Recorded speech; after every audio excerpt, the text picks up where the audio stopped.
Hello बच्चों, स्वागत है आपका आपके चैनल SRS लर्निंग में। बेटा ये आपकी विज्ञान की 10th क्लास की बेटा वर्कशीट है। वर्कशीट का जो नंबर है वो है 70 और जो हमारी तिथि है वो है 21 दिसंबर 2020।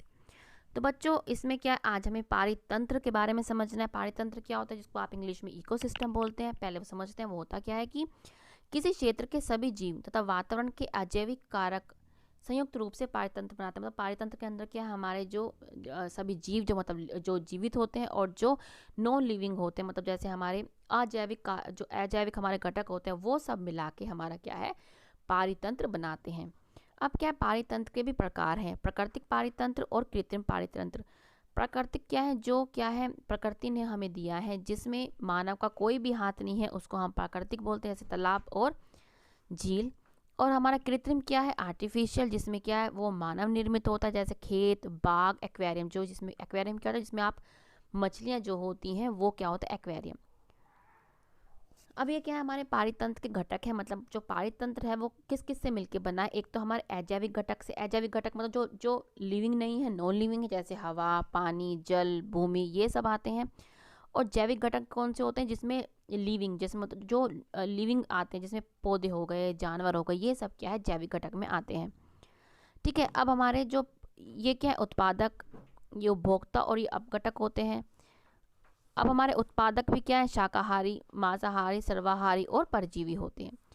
अब हमने जो ऊपर पढ़ा टेबल में, अब हम इसको एक एक करके समझते हैं कि अजैविक घटक कौन होते हैं। ये सभी निर्जीव घटक होते हैं, जैसे पानी, हवा, भूमि, प्रकाश, तापमान आदि। ये क्या है हमारे ये क्या होने से हमारे ये अजैविक घटक होते हैं। और जैविक घटक कौन से होते हैं कि ये सभी जीव घटक, जैसे जानवर, सूक्ष्म जीव, पौधे, ये सब हमारे क्या होते हैं, जैविक घटक होते हैं, जो हमारे लिविंग होते हैं। ये कौन से हैं, हमारे जैविक घटक। अब क्या, पोषण के आधार पर जैविक घटक जो हमने अभी पढ़ा उसको हम निम्न प्रकार से बांट सकते हैं। जैसे उत्पादक। उत्पादक क्या होते हैं, सभी हरे पौधे और नील हरित शैवाल जो अपना भोजन प्रकाश संश्लेषण के द्वारा बनाते हैं, वो क्या उत्पादन। उत्पादन मतलब जो उत्पादक मतलब जो कुछ प्रोड्यूस करते हैं, बनाते हैं। उपभोक्ता कौन होते हैं, जो ये उत्पादक है इनका जो है यूज करते हैं, इन पे क्या निर्भर होते हैं, उसको बोलते हैं उपभोक्ता। ठीक है। सारे जीव जंतु सब क्या है, इन उत्पादक पे क्या है, निर्भर होते हैं। अब ये उपभोक्ता को भी हम क्या है, निम्न श्रेणी में बांट सकते हैं। जैसे शाकाहारी। शाकाहारी उपभोक्ता कौन होते हैं, जो सिर्फ पौधे खाते हैं, उनको हम शाकाहारी बोलते हैं, जैसे हिरण और बकरी। मांसाहारी, मांस खाने वाले जीवों को बोलते हैं, जैसे शेर हो गया, बाघ हो गया, ये क्या है, मांसाहारी। सर्वाहारी उपभोक्ता कौन होते हैं, जो ऐसे जीव जो हरे पौधे व मांस दोनों खाते हैं, जैसे मानव, कौवा। जो कौवा होते हैं वो जो क्या है, वो शाकाहारी चीज भी खाता है और मांसाहारी भी। और जैसे इंसान क्या है, वो क्या है, सर्वाहारी, वो क्या है, दोनों चीजें खाता है। परजीवी क्या होता है, दूसरे के शरीर पर रहकर भोजन प्राप्त करने वाले जीव को हम क्या बोलते हैं, परजीवी। जैसे जूं जो आपके सिर में हो जाती हैं, वो क्या है, आपका खून चूस रही है, वो आपके शरीर पे रह रही है और आपसे ही क्या है, भोजन प्राप्त कर रही है। अमरबेल क्या है, आपका प्लांट है। ठीक है। वो क्या है, परजीवी, वो दूसरी जो प्लांट पे क्या है वो पड़ा रहता है और उनसे क्या है, खाना लेता है। अपघटक क्या होता है, जो मरे हुए जीव, जो मरे हुए जीव या पौधों को सरल अणुओं में अपघटित करते हैं, उनको हम क्या कहते हैं, वो अपघटक। वो जीवाणु होते हैं, वो कहते हैं अपघटक। तो हमने इतना समझा। अब हम समझेंगे कि हमारा जो पारिस्थितिक तंत्र है उसमें कि आहार श्रृंखला भी होती है। यह ऐसी श्रृंखला है जिसमें एक जीव दूसरे जीव को भोजन के रूप में खाता है। जैसे घास, जैसे हमारा क्या है, घास, हिरण, शेर।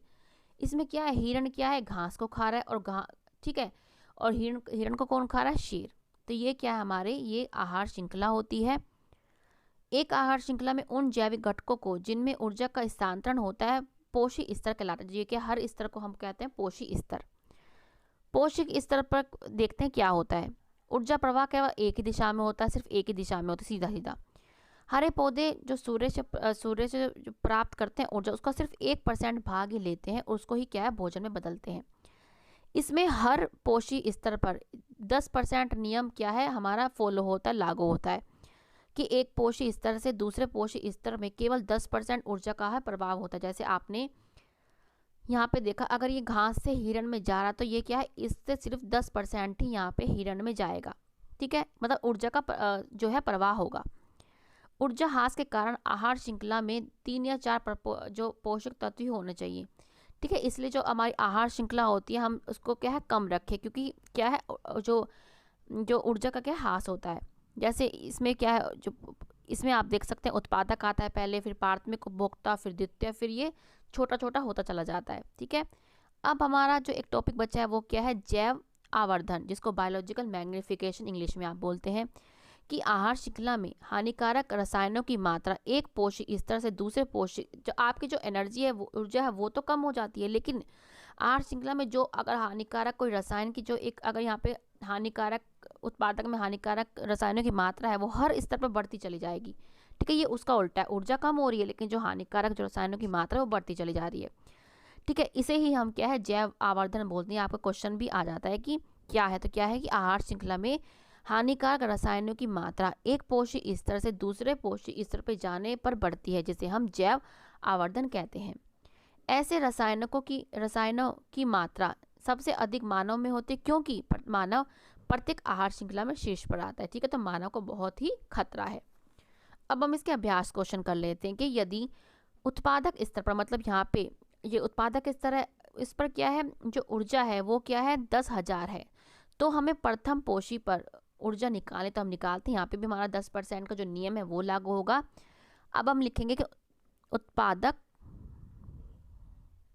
स्तर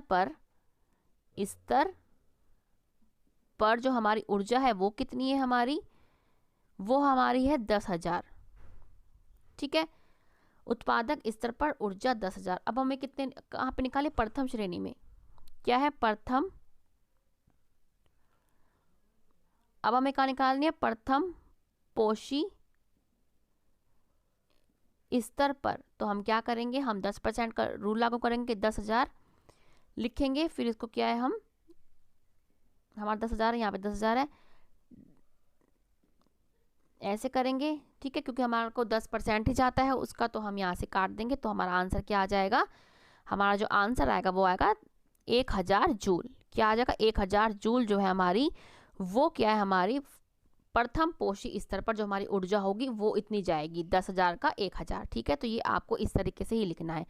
राइटिंग समझ में नहीं आ रही तो मैं दोबारा बोल देती हूँ। उत्पादक स्तर पर ऊर्जा कितनी है 10,000 जूल, फिर हमें कितने पे निकालनी है, हमें प्रथम पोषी स्तर पर निकालनी है, वो क्या है 10,000 का हम 10% निकाल लेंगे, हमारा आ जाएगा 1,000 जूल। ठीक है। अब हमारा सेकंड क्वेश्चन है, तालाब और जंगल में आहार श्रृंखला बनाओ।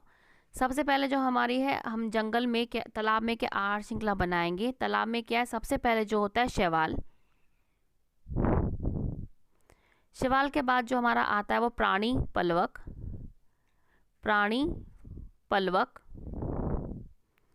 उसके बाद जो प्राणी पलवक को कौन खाता है, वो खाती छोटी मछलियाँ। छोटी मछलियाँ क्या प्राणी पलवक पे ही जीवित रहती हैं, छोटी मछली। और फिर छोटी मछली को कौन खाता है, छोटी मछली को खाता है बड़ी मछली। ठीक है। तो ये क्या है हमारा तालाब में क्या हमारी आहार श्रृंखला है तालाब में। ठीक है। इसके बाद हमें आहार श्रृंखला बनानी जंगल में। सबसे पहले क्या आता है हमारे पेड़ पौधे को कौन खाता है, हिरन।